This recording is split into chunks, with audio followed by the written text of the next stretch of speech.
Olá, que você que acompanha o canal Rios de Notícias. Eu sou Fábio Leite e esse aqui é mais um Rios Entrevista.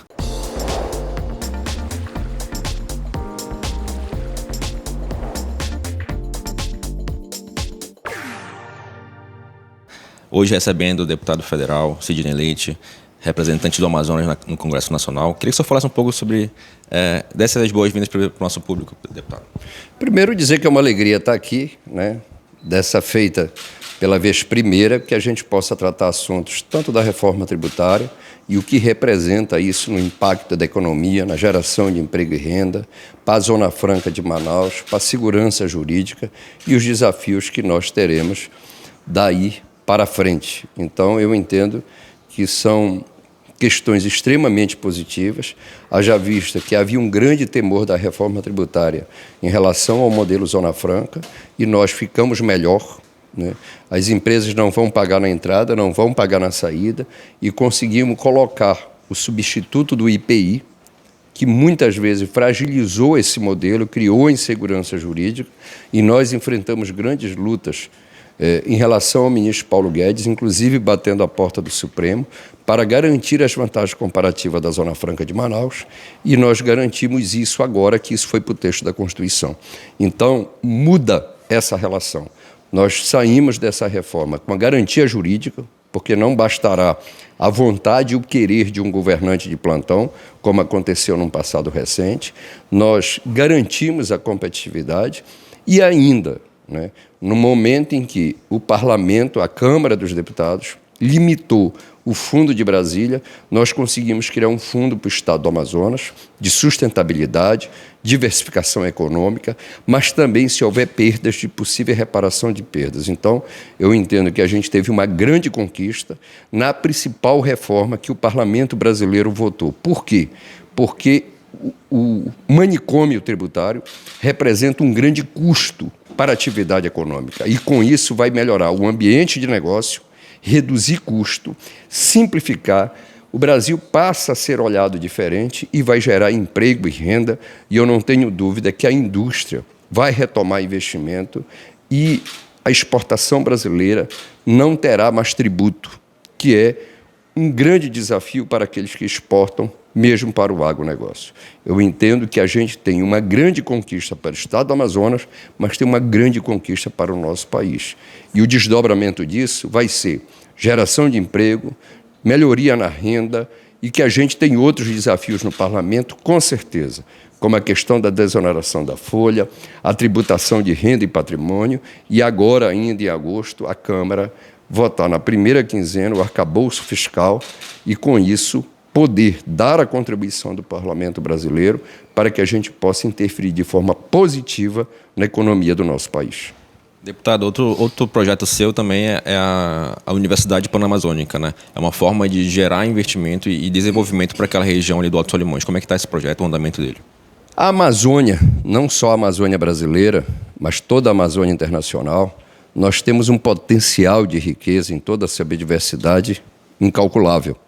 Mas a gente contrasta isso com muita miséria, muita pobreza, IDH muito baixo, né? E aí tem uma proposta, que é a criação da Universidade Pan-Amazônica do Alto Solimões, mas tem uma proposta que eu tenho dialogado, né, com o pesquisador Valdo Impa, né, o Alfredo Lopes, que é um grande amazônita, um grande entusiasta, com o pesquisador Estevão Monteiro de Paula, que é a criação de uma organização internacional, né, que possa ter esta vinculação a partir da pesquisa e tecnologia, ciência e inovação, para que a gente possa já pegar tudo que tem pronto sobre a pesquisa, tanto para que possa ser traduzida inovação tecnológica com produtos vinculados à indústria, mas também enquanto políticas públicas. É inaceitável que numa região tão rica de biomassa, de água, de sol, 1 milhão de amazônidas somente no Brasil não tenha acesso à energia elétrica. Então, essa é a grande contradição que a gente vive e entendo que a fala do presidente Lula na última terça-feira foi muito feliz quando ele disse o seguinte: nós não podemos mais ver a questão ambiental como um modismo de meia dúzia de pessoas, né? Então, o que eu entendo? Eu entendo particularmente que essa biodiversidade, que é tão rica, ela tem que se traduzir em divisas para homens e mulheres que vivem na Amazônia. E nós temos coisas muito interessantes e prontas. O que é que a gente defende?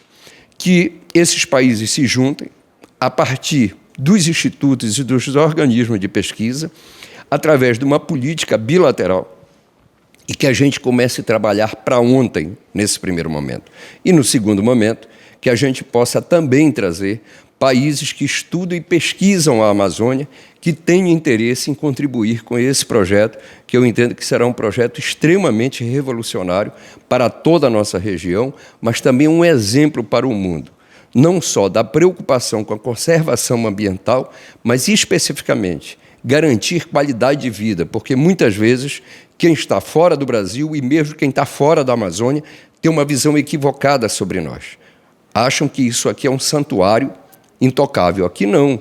Aqui pode ter toda essa riqueza como tem, mas tem homens, jovens, crianças, mulheres e idosos que vivem e que sonham e que têm desejo de viver com qualidade e dignidade. Eu diria mais, Fábio, que não haverá, né, e essa visão é equivocada, sustentabilidade ambiental com miséria. Nós precisamos, para ter sustentabilidade ambiental, precisamos ter sustentabilidade social. Então, nós vamos nessa luta, dialoguei com o ministro Rio Costa nessa direção, a criação da universidade, conversei com o ministro Camilo, da Educação, vou conversar com o ministro Alckmin, quando ele estiver aqui, no dia 25, que ele vai assinar definitivamente o termo que iniciará a gestão do CBA e participará do Conselho de Administração da SUFRAMA, da reunião do CAIS, com o anúncio de milhões de investimento no modelo Zona Franca de Manaus, tratando nessa direção, e vamos começar a dialogar para que o governo brasileiro, através do presidente Lula, possa encampar essa proposta e fazer essa articulação com os demais países e nós termos essa organização que possa aglutinar todos os países da Amazônia e que, com isso, a gente possa descortinar um novo momento para a nossa região. Continuando falando ainda sobre educação, como está a questão dessa lei que o STF derrubou, né, da lei das cotas da UEA, que garantia 80% das vagas para quem estudou no ensino médio público do Amazonas? Como é que está essa questão da bancada, a atuação da bancada amazonense nesse quesito? Olha, não é uma questão simples. Isso vinha sendo questionado há muito tempo, né? Lá atrás nós conseguimos uma vitória e agora, né, nós sofremos essa derrota. O que eu entendo? O Estado tem procuradores extremamente preparados no sentido de subsidiar e que a gente possa fazer interlocução política junto ao Supremo para ver o que a gente consegue. Agora, tu há de convir comigo o seguinte, por que isso acontece? Porque a educação no Amazonas é muito ruim, o ensino é muito fraco. E não é por causa dos professores e trabalhadores, é porque falta uma política de educação. Se você pegar os índices da educação do Estado do Amazonas, desde 2015 nós estamos estagnados. Precisa ter uma política, né? E nós temos um exemplo do Estado do Nordeste que faz uma revolução continuada na educação, que tem resultados exitosos do ponto de vista nacional e até internacional, que é o Estado do Ceará. Já passou da hora do Amazonas ter uma verdadeira política de educação para a nossa juventude, as nossas crianças, e isso se faz necessário e faz muita falta quando milhares de amazonenses estão abaixo da linha da pobreza e não têm a devida qualificação, muitas vezes, para adentrar no mercado de trabalho. Deputado, agora entrando um pouco uma questão mais curiosa, né? O senhor estava falando aqui com a gente que o senhor é jornalista, como é que foi foi ser formado, o senhor achou atuar na área, como é que foi? Rapaz, primeiro é o seguinte, eu dialoguei muito com muitos setores nesse trabalho do grupo de trabalho da reforma tributária e vários segmentos da indústria, né? Eu ainda, na quarta para quinta-feira, conversei, por exemplo, com o setor de combustível, de aviação, né, shopping center, e eu dialoguei com muita gente. E muitos deles perguntavam no final, Sidney, qual é a tua formação? Tu é tributarista, tu é economista? Eu digo, não, sou jornalista. E jornalista era o seguinte, eu tinha vontade de fazer marketing, né? Eu estudei minha vida toda lá em Maués, da onde eu sou, né, as séries iniciais do ensino fundamental, as finais, como o ensino médio, e vim para cá, né? E adentrei na Universidade Federal no ano de 88, só que não tinha, né? E naquele ano foi o primeiro vestibular de uma universidade particular, que foi o CIESA, com 3 cursos. E eu me inscrevi, também passei, mas não tinha grana para pagar, mas também não era o que eu queria fazer, né? Não era a área de economia. E fui cursar jornalismo na Universidade Federal, né? E que aí quem faz jornalismo sabe, né, o quanto a nossa mente abre, né, a preocupação com a questão da informação. E hoje, né, uma das pautas que eu luto no Congresso Nacional é pela regulamentação da PEC do jornalista. Por quê?